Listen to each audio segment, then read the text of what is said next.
Today, the medical science has reached a level, Sadhguru, we really do not have to touch the patient. When I see a patient in my office, he would have undergone all kinds of tests. Everything is done, all the images are displayed, history is written, everything is planned. Technically, I can see the reports and tell the patient, okay, you need a bypass or you need valve replacement. But I always make it a point to take my stethoscope, put it on the chest, listen to the heart, look at the patient's eyes, put my hand around on his shoulders, touch the patient, and then explain to them what is going on and talk to the family. I personally feel that touch has the most healing power than anything else what we have invented. Do you believe in that, Swamiji? See, what is not understood is, yes, one part of us is mechanical, but there are other dimensions. Most of the time, the mechanical part has gone wrong because we have not tended to the other dimensions. So what is lacking in their life is, their life is not touched. Not necessarily a physical touch, is just a manifestation. Essentially, their life is not touched by anything. When I say touched by anything, it need not necessarily be a relationship. You can be touched by so many things. I don't know how many of you… when was the last… how many decades ago did you watch a sunrise? Or a sunset, or a moonrise. I'm saying not touched by anything. When was it the last time you waited for a flower to bloom?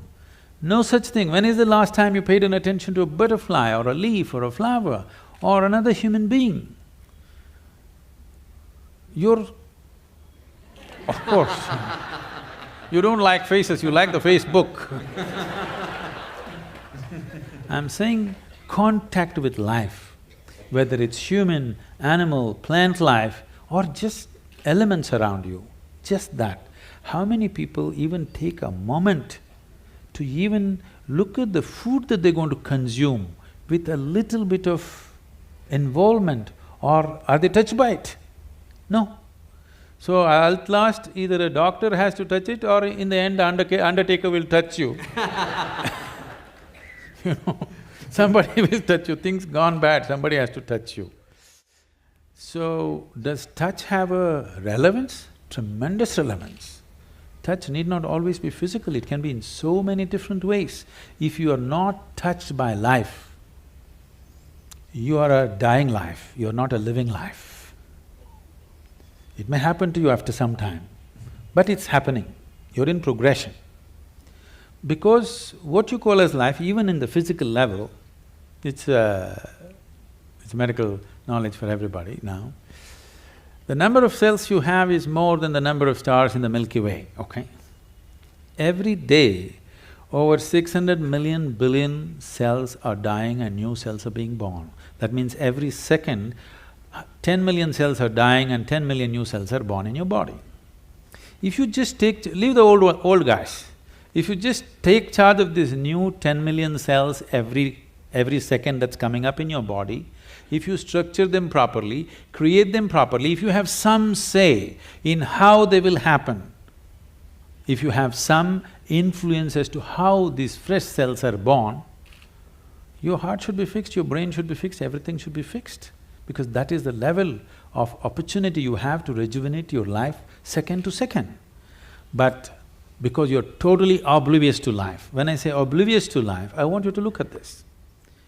Right now, you cannot even call yourself as a living being, because most of the time, what is happening with you is just thought and emotion. Thought and emotion is just psychological drama. It has no existential relevance. Here, 1,000 people can sit here and live in 1,000 different worlds right now. That means nobody is in reality. Nobody is living, everybody is thinking about life.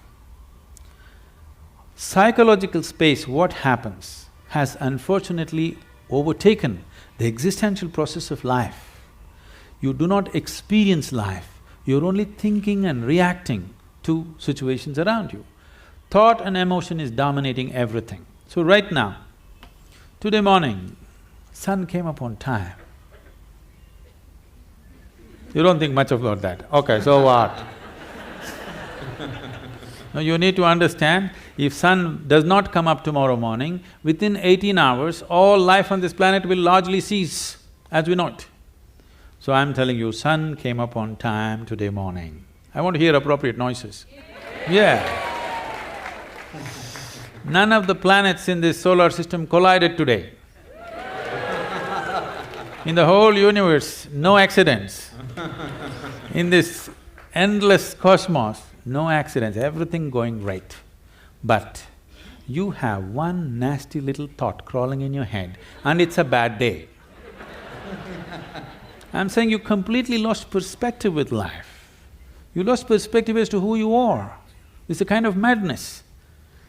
So once you lose perspective as to who you are and what is your space and status in this existence, you are a sickness by nature. It's not the doctor has to diagnose you, it's already on. One day it will manifest to a point where his instruments or his touch will tell him, but it's already on. The process is on. When it goes beyond a point, he'll give you a prescription or a surgery. But the process is on, you're working hard towards it.